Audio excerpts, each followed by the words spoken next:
Hi everybody, Mike Pfeiffer with Pfeiffer Hobby Supply. I'm going to try and document, I'm going to put in, I have mentioned on my other channel that I have a problem over here, right in here. I have a 2% incline and yet I need to disconnect cars over there to get into the oil facility and the scrap yard. And so what we're going to do is we're going to put in a Whisker Train holder. I don't know what else to call it. I've heard people say other things. But anyway, what it amounts to is it's going to be a little rod, like a throw rod in an RC airplane or something. It comes in the Circuitron cable and actuator for remote tortoise mount, a 6101. And I think that the mount, which I already have mounted for a crossing gate that I had on the other layout, I think that's a 6100. But I'm not sure. But anyway, the cable goes in here, the tortoise machine operates the cable. The cable's flexible so I can run it up. And what I'm going to try and do is make that pin go up in between the cars, and then I can disconnect the cars and the pin will touch the axle of the whatever car happens to roll back, and it will hold it there and keep it from running down the hill. So I'm going to get started on this and let's see how this turns out. Okay, what we're going to do, or what I intend to do, is I have a tube right here, and I think you guys may have seen them on my other channel. There's a tube that holds a re-railer here. It's a PVC tube and it goes straight back here. So it's going to kind of obstruct me putting it up much higher on this, and I don't want to put it on a curve. So I'm going to put, I have about a 2.5 inch straight section of Kato track here, and it has a nail hole in it where you would put a nail down in to hold it down. I'm going to use that hole to run the tubing up through, and here's a close-up of the size of the tubing.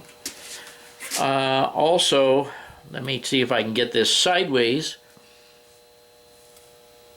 so that maybe you can see it.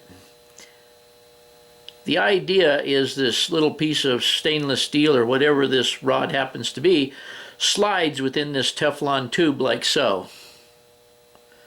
And what we intend to do is stick this up through the track so this piece of metal just protrudes. When it's retracted is even with the top of the track, and when I activate the machine it brings it up underneath the car like so and holds the axle. So you kind of get the idea of where we're going here. But the first thing I need to do is take this nail hole. I'm on about 2-inch foam here. Obviously you'd have to do this a little bit differently if you were on wood or Homasote or something else, but I happen to be on about 3 or 4 inches of foam right here. So what I'm going to do is I'm going to drill this hole out, this nail hole out, to make sure that it fits the Teflon tubing, so that when I put the Teflon tubing up in there, or down through, whichever way I go, I can super glue it into that hole and hold the Teflon tubing, so therefore the steel part will go up and down when it's actuated down below. I left all of it in one piece. This is the amount of the stuff that comes in the actuator. I had to buy a new one because I couldn't find a piece long enough in what I had left from the other installation of the machine. But nevertheless, this will allow me to take this wherever I need to go, and I'll cut it off when I get underneath. But I'm going to try installing this, and what I said, or like I said, I'm going to have to drill this hole out the size of this Teflon. And then what I intend on doing is I'm going to stick a rod down, a piece of brass rod down through that hole. And where that comes out, then I'm going to take my larger piece of brass tubing and run it straight up there and try and clean out a hole up to the bottom of this Unitrack from the bottom. I don't know how successful that will be, but I will certainly show you what this all looks like once I get it that far. So I'll be right back. Okay, you can see here that I drilled a number 60 hole down through the hole where the nail would go in this piece of Kato Unitrack. Then I took a piece of brass rod that fit that hole and just proceeded to twist it and push it down through the foam until I got to the other side. Let's go down there and look at the bottom side. Okay, and here's where we come out the bottom.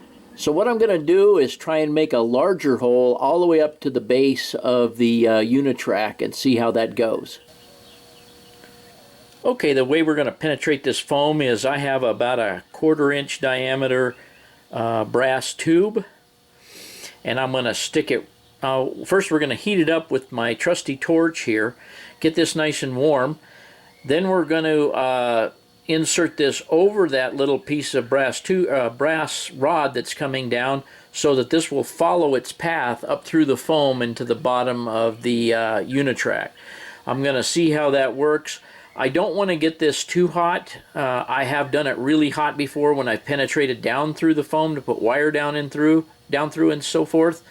But I don't want to get it too hot this time, because when it reaches the Unitrack, I don't want it to mess up the piece of Unitrack. So I'm try to get it just hot enough that it'll penetrate the foam. So, and I'm going to, just for your information, I've done this a lot of times, so I have a lot of foam residue on the outside of this pipe. So I'm going to take it out here in the garage and heat this thing and then bring it back in here, because when it catches fire on there, it not only gives off some pretty bad fumes, but it also gives off some black soot that flies all over the place. I learned that lesson the hard way. So anyway, I just want to heat this up enough to get it to penetrate the foam. So let's see how this goes. Okay, we can see that I was successful on getting the Teflon tube up through right here.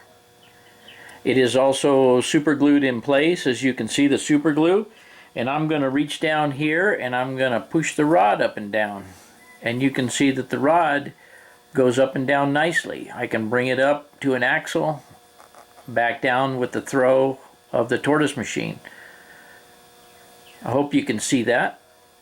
I think you can. And that will be the way that I hold cars on this hill.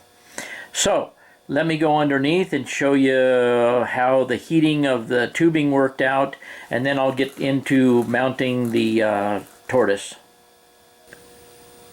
Okay, here you can see that I had to do a little bit of wallowing around with the tubing. Of course, I didn't have a really straight angle because of the piece of wood here, but I was able to follow the piece of brass wire up to the bottom of the track up there, and eventually did get a hole through to come all the way down. And you can see that my wire just comes out here to the front of the layout. Now, what I think I'm going to try to do is I may try to mount that tortoise machine with hot glue on the back side of the fascia here, or maybe even to the bottom of the layout, to the, whoops, sorry about that, to the bottom of the foam there. I'm not real sure. I'm going to look at that a little bit and I'll show you what I come up with. Okay, what I decided to do is I found some screws, some coarse threaded screws, wood screws. I have 4 of them, and I drilled the holes out in the corners here, and then I put a little double-sided tape over where there was some bolts coming through here, just to give it a little added strength. It doesn't need much to just hold this machine in place to move that throw rod. So this is the theory, is I'm going to put it up there and just screw this right into the foam. If that doesn't work, we'll hot glue it later. Okay, my arms are probably going to get in the way, but I'm just going to show you that I have it held up there with the foam tape, and I'm just lightly turning these screws into the foam. Just enough so they get a grip. You can just see that I just barely have a hold of the screwdriver. And I'm running them up until I see the base get tight to the bottom of the foam without stripping the hole. And I'm going to put 4 of these in there, just because, I guess. And they're relatively long, so they shouldn't have any trouble, you know, there shouldn't be any problem with them coming out or anything over time.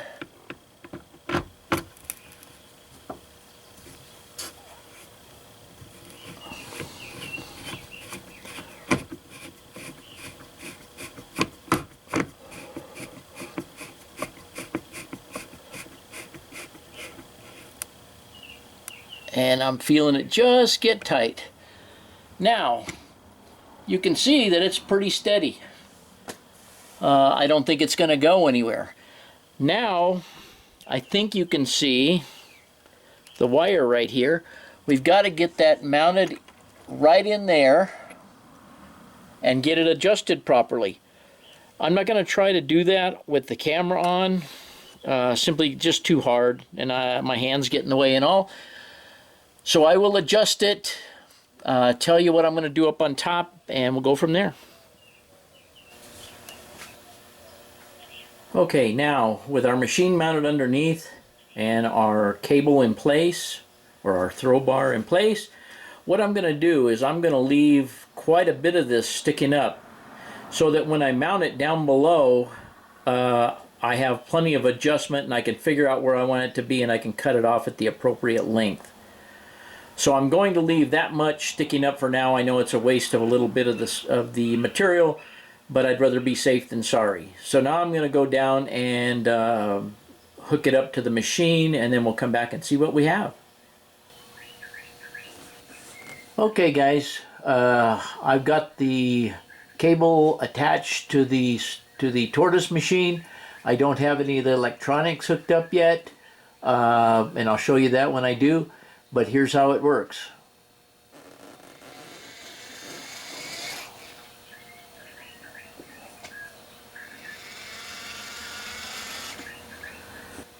Okay, I think you can see it in between the two cars there, holding the axle. Let me see if I can release it. And you can see that my train rolls away.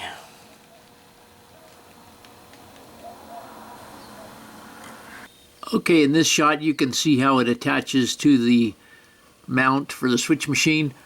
I left all the extra wire on it just in case I need to trim it back or I bend the end up above. All I got to do is just loosen it up, shove more wire up there, and cut it off again. Now all I got to do is get the Tortoise hooked up to a power supply. I need to drill a hole in the fascia over here so that I can put another sprinkler cap in with a switch on it and an LED to tell you when it's up. I'm going to work on that.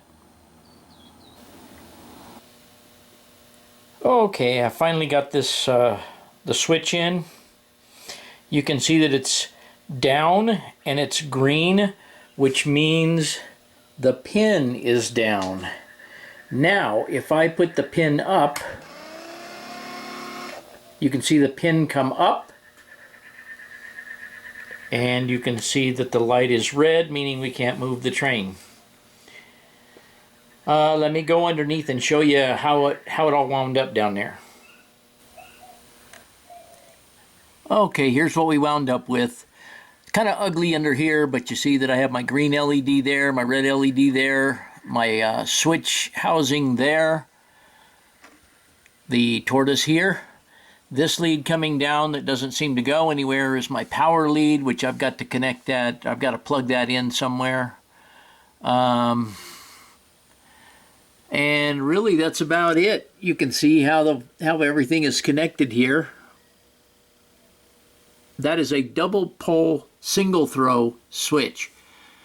So up means that the pin is up, down means the pin is down, the way I have it wired there. And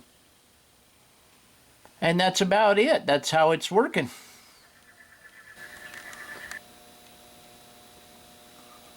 Okay, in this shot right here, you can see that the switch is red, and take my word for it, the switch in here is up. I'm going to swing up here. The train is being held. It's separated from the locomotive.